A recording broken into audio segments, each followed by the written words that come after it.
Welcome to the deep dive. Okay, so today we're diving into a headline that really caught my eye recently, and probably yours too if you follow the energy sector. NuScale power stock, ticker SMR, it took quite a tumble. Yeah, over 11%, right, after their Q2 earnings report for 2025. Exactly. And you see that number, that cratering stock price, and you immediately think, uh-oh, is this cutting edge nuclear tech, these small modular reactors, are they already hitting serious roadblocks? It's a natural first reaction, absolutely, Yeah. especially in such a high-stakes field. But, well, here's the thing. For a company like NuScale, which is basically still pre-revenue, a nuclear startup, a quarterly earnings report tells a very different story than it does for, say, Apple or Google. It's not just about the immediate dollars and cents. It's Correct. much more about strategic moves, Yeah. where they stand in the market, the regulatory wins. It's a long game, a Yeah. very long game. Right. So our mission today is to look past that headline drop, explore what's happening with small modular reactors, SMRs more broadly, and maybe reveal why this quote-unquote disappointment might actually point towards a huge opportunity in clean energy. And we've got some good material to work with NuScale's own presentations, reports on SMR deployment. Plenty to unpack. Absolutely. And to help us connect those financial dots with the complex reality of building new nuclear tech, we have our expert with us. Great to be here. And you really hit it right off the bat, the market's knee-jerk reaction to a stock drop for a company like this. It's almost never the whole picture. It's rarely simple. No, definitely not. Often, what looks like bad news can actually hide some real underlying strength or progress. Okay, but still, that 11% drop gets attention. Let's quickly cover the numbers that caused it. NuScale reported $8.1 million in revenue, but the expectation was closer to $11.7 million, and they had a quarterly loss of 13 cents per share. On paper, that just looks like a miss.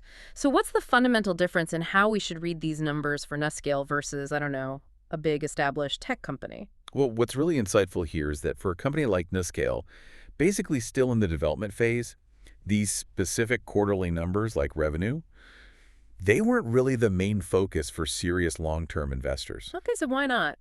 That seems counterintuitive. Because hitting exact revenue targets at this stage, when revenue is minimal anyway, isn't the main indicator of progress. What investors are really scrutinizing is their cash burn rate, how much cash they have left, their liquidity, and critically, are they hitting those big regulatory milestones?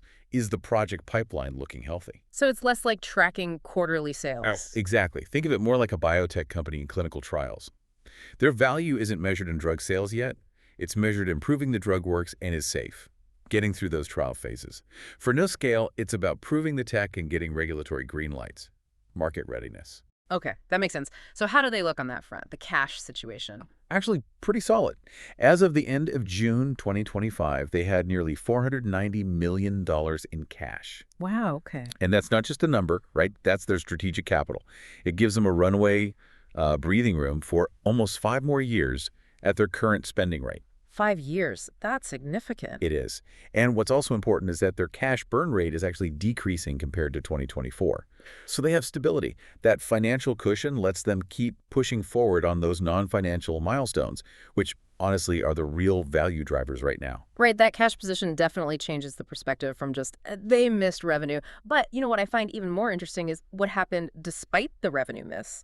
They got the NRC approval for the uprated 77 milliwar VOAGR SMR design back in May 2025. Yes. From your perspective, just how big a deal is that NRC approval in the nuclear world? Oh, it's monumental, truly. It cements their position as the only SMR technology currently approved by the U.S. Nuclear Regulatory Commission, the NRC. The only one. The only one. And just to give a sense of what that means, think of NRC approval as like the ultimate seal of safety and design viability in the nuclear industry. Yeah. It's not just a permit, it's years and years of intense review, billions in R&D potentially wrapped up in it. The NRC is seen globally as the gold standard. And this wasn't quick. No, not at all. NuScale started way back in 2007. They started talking to the NRC in 2008. They got approval for their earlier, smaller 50 milliway design in 2020, then full certification for it in 2023. They even started making the power modules in 2023. So this latest approval for the 77 milliway version is another huge step in a very long, very deliberate, and incredibly rigorous process. So remind us again, what exactly is a NuScale power module, this NPM, and what does this latest approval really unlock? Okay, so the NPM, the NuScale power module, it's designed first off to be carbon-free, and it provides baseload power. Meaning steady 247 power. Exactly. Unlike solar or wind, which can be intermittent, base load is the constant reliable power the grid needs. So you can think of these NPMs like, well, you used the Lego analogy earlier, and it's pretty good. They're like nuclear building blocks, carbon-free, always on, and you stack them together to get the power output you need. Customizable. Right, customizable. You can scale up or down. Huh. It's also considered de-risked because of all that design work in the NRC review. It uses standard nuclear fuel, low-enriched uranium, LEU, which is readily available. And a key safety feature is what they call an unlimited coping period. What does that mean? It means the reactor module can safely shut itself down and stay cool using natural physics like gravity and water circulation without needing electricity or human action for a very long time. It's a major safety enhancement. Passive safety. Got it. Okay, so beyond the tech itself, NuScale's strategy also involves partnerships, right? They've got this exclusive global partner, ENTRA1 Energy. How does that fit in? Yeah, ENTRA1 is really important for their go-to-market strategy. ENTRA1 basically takes on the role of developing, financing, owning, and operating the power plants that use NuScale's SMR technology. Ah, so they handle the project side. Exactly. It de-risks things considerably for the end customer, the utility, or whoever wants the power plant. NuScale can focus on delivering the tech. ENTRA1 handles the complex project execution and finding the money. It's a smart way to try and speed up adoption. And the market is watching closely. There's talk, maybe optimistic talk, of a firm order by the end of this year, 2025. That would be big. It would be huge. A firm order would really kickstart the manufacturing and supply chain at a larger scale. And are we seeing any actual projects moving forward? Yes, definitely. The most prominent example is in Romania. NuScale is working to supply 6 of their NPMs to a company called RoPower. They're planning to build it on the site of an old, decommissioned coal power plant in a place called Doișe. Replacing coal with nuclear. Precisely. The old coal plant is gone, cleared away. And this project is actually already generating some early revenue for NuScale through things like engineering design work. They're doing what's called a FEED study, front-end engineering design. That's the detailed blueprint phase. Okay. And importantly, the IAEA, it's the UN's nuclear agency, they sent a special advisory mission called a SEED mission to visit the site just back in June 2025. They were looking at Romania's readiness for the site license application, getting the IAEA involved like that. It shows real international scrutiny and momentum towards actually building this thing. It's not just on paper anymore. Okay, so that's NuScale specifically. Let's zoom out a bit now and talk about the broader SMR landscape. For listeners who follow this space, they know SMRs are smaller reactors, up to 300 MW, factory-built, modular. But let's talk about the promise. What makes them potentially transformative? Right, so beyond just electricity generation, which is key, SMRs offer several potential advantages. Flexibility is a big one. Being factory-made, transportable, you can assemble them on site, add more modules later if needed. Great for smaller grids or remote locations or specific industrial needs. Like data centers. Exactly. NuScale itself has studies looking at co-locating with data centers, which use enormous amounts of power. Also, potentially using the heat for things like hydrogen production, high-temperature steam electrolysis, or desalination, cleaning up water like a project studied near Carlsbad, or even just providing super reliable power for critical facilities. So more than just plugging into the grid. Definitely. And enhanced safety is another core promise. Many designs incorporate passive safety features using physics like gravity, natural water circulation, not relying on pumps or operator actions to stay safe in emergencies. And then there's that integration potential you mentioned. They're even looking at how SMRs could firm up intermittent renewables like wind power, providing that stable baseload when the wind isn't blowing. It's about integrated energy systems. That all sounds incredibly versatile. But let's hit the big one, cost. The perception is that SMRs, being smaller, might actually cost more per megawatt than giant traditional nuclear plants because they lack those economies of scale. How is that supposed to be offset? Or is it? That's the multi-billion-dollar question, really. You're right. On a per-unit basis, a single small reactor is expected to cost more than a slice of a huge one. But the potential cost savings come from other areas, especially once you get into mass production. Okay, like what? Well, first, modularization itself. Building standardized units in a factory environment should be much cheaper and faster than custom on-site construction of a massive plant. Think assembly line versus bespoke building. Right. Then there are learning effects. As you build more and more identical units, you get better and faster. Costs could potentially drop, say, 5 to 10% for every doubling of production volume. That's critical for any new manufacturing tech. Shorter construction times are another big factor. If you could build an SMR plant in, say, 3 to 5 years instead of 6, 7, 8 or more for a large reactor, you save a huge amount on financing costs. Interest charges add up fast on these massive projects. Less time paying interest before it generates revenue. Exactly. And finally, co-siting. If you can reuse parts of existing infrastructure, like at that Romanian coal plant south transmission lines, maybe some buildings, skilled local workforce that saves on costs too, licensing, insurance, HR, leveraging what's already there. So there are pathways to lower overall costs, theoretically. Theoretically, yes. But this brings us to the challenge. Why isn't it happening faster? Because there's still significant uncertainty around those costs, especially for the very first projects that we call first-of-a-kind or FOA projects. Like the prototype problem. Kind of. We won't really know the true costs of SMRs until several are built and operating at scale. It's that classic chicken and egg problem. You need to build them to prove the economics, but it's hard to get financing to build them until the economics are proven. And we've seen this play out already, haven't we, with NuScale, actually, the UAMPS project. Yeah, the UAMPS carbon-free power project is, well, it's a really important, maybe cautionary tale. Yeah. It involved NuScale technology and was ultimately canceled in November 2023. Why? Primarily escalating costs. The target price for the power back in, say, 2016, 2020 was around $55 per megawatt hour. By early 2023, that estimate had jumped to $89 per megawatt hour. And that was before even factoring in potential government subsidies from the Department of Energy or the Inflation Reduction Act. Wow, quite a jump. A huge jump. And as costs rose, the utilities that had subscribed to buy the power started pulling out. It just became economically unviable for them. It really highlighted the challenge of predicting and controlling costs for these FOA projects, not just for NuScale, but for the whole SMR concept. A tough lesson. Definitely. And briefly, another consideration for any nuclear tech is waste, right? How do SMRs fit into that picture? Right. Waste management is always part of the nuclear discussion. SMRs, like all reactors, produce radioactive waste.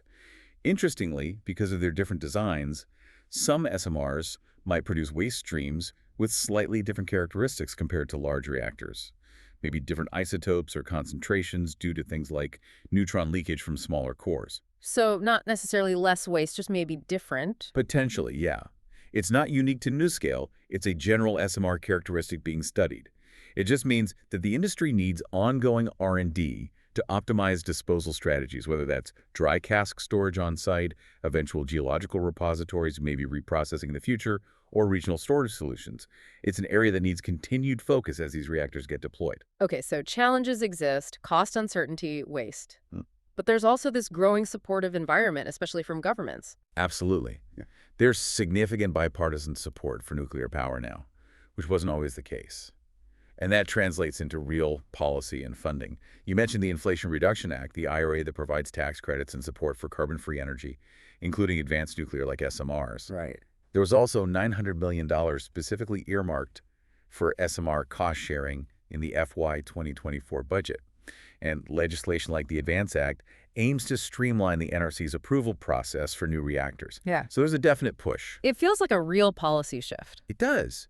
And what's fascinating is how active it is. Just recently, May 23, 2025, there were presidential executive orders pushing for faster regulatory decisions, identifying more federal sites suitable for reactor testing, and trying to boost the domestic nuclear supply chain. So not just funding, but trying to clear the path. Exactly. It's a concerted effort to reduce the friction and build the industrial base needed to actually get these things built in the U.S. It signals a pretty strong government commitment. And on the regulatory side, we talked about the NRC being the gold standard. Does the smaller size of SMRs make regulation easier? Not necessarily, no. It's a common misconception. Smaller size doesn't automatically mean a simpler regulatory process under the existing frameworks. In fact, because these are novel designs with new features, it can sometimes even extend review timelines initially as the regulators get familiar with the technology. However, the NRC is working on new approaches. There's something called Part 53, which is a more risk-informed, performance-based framework specifically designed for advanced reactors like SMRs. The goal is to make the process more efficient without compromising safety. But again, this is where NuScale, having already achieved that standard design approval for its tech, that's a massive head start, a huge competitive advantage in navigating this complex landscape. It's like they've already passed the toughest exam. In many ways, yes. So financing. It sounds like those first few projects, the FO8X, they'll really need government help to bridge that cost gap. What other financing players are involved or could be? You're right. Government support loan guarantees, tax credits, direct funding is probably essential for the first wave. Beyond that, you have players like export credit agencies, ECAs. The U.S. Export-Import Bank, XEM, for example, can provide loans or guarantees to help U.S. companies like NuScale export their technology overseas, making it easier for foreign buyers. Supporting exports. Exactly. And looking further out, people are exploring more innovative models. There's talk in the U.S. about something called Cost Stabilization Facility, or CSF. What's that?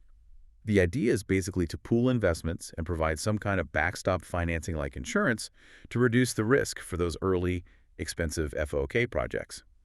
The goal is to get enough built so that we establish reliable costs for the later units, the nth of a kinds or NO8 units, making it easier for private finance to step in later. It could really help kickstart the commercial market. Interesting. Sort of de-risking the early phase for everyone. That's the concept. Get over the initial hump to unlock the potential economies of scale. Okay, so let's bring it all back to NuScale.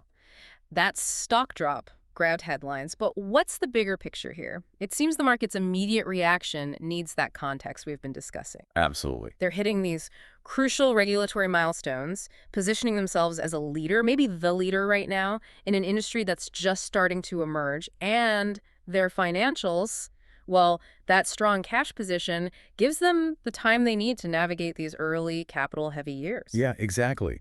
And if you connect NuScale's story to the wider SMR picture, the whole industry is learning how to deal with being first of a kind. UAMPS was a painful lesson, yes, about cost certainty. It showed how critical that is. Can't be understated. No. But you also see strong government support stepping up. You see regulators adapting. You see new financing ideas emerging. It feels like the groundwork is being laid, maybe slowly, maybe bumpily, but it's being laid for SMRs to actually deliver on that promise of clean, reliable, flexible power. The early stumbles, maybe they're just part of the learning curve for something genuinely new and potentially revolutionary. So as we think about the future, powering data centers, making hydrogen, keeping the lights on reliably, here's a thought to leave you with. Could these market disappointments we see today, like NuScale's stock drop, actually be the necessary growing pains, the challenges that ultimately forge tomorrow's energy revolution, where these small modular reactors end up playing a really monumental role in getting us to a carbon-free world? What stands out to you from this deep dive into where nuclear power might be heading?